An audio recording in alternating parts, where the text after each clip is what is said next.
Министре, Европа дома промовира владата по бугарската блокада на македонскиот евроинтеграцијски пат. Европската унија речиси во секој извештај забележува на партизираноста на државните институции. Како министер за надворешни работи ќе им објасните на европските колеги што се слави роденден на партиски лидер во државна институција?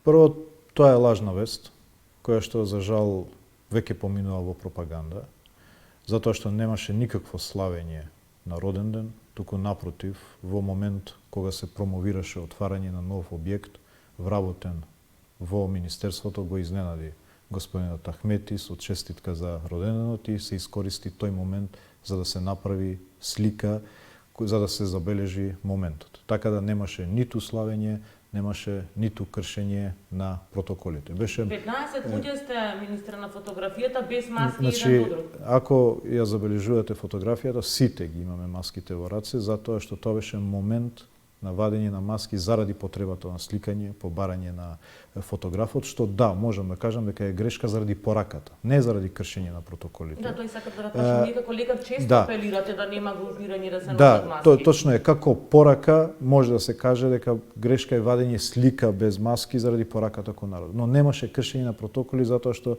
тоа беше во миг, побарање на фотографот, и траеше не повеќе од 10 секунди додека се направи сликата. Така да во ниту еден момент немаше кршење протоколи, немаше славење, немаше партизација. Беше еден непредвидлив момент на изненадување од страна на вработен, на кој што тие што се најдоа таму последни пред заминување се го забележаа тоа со слика.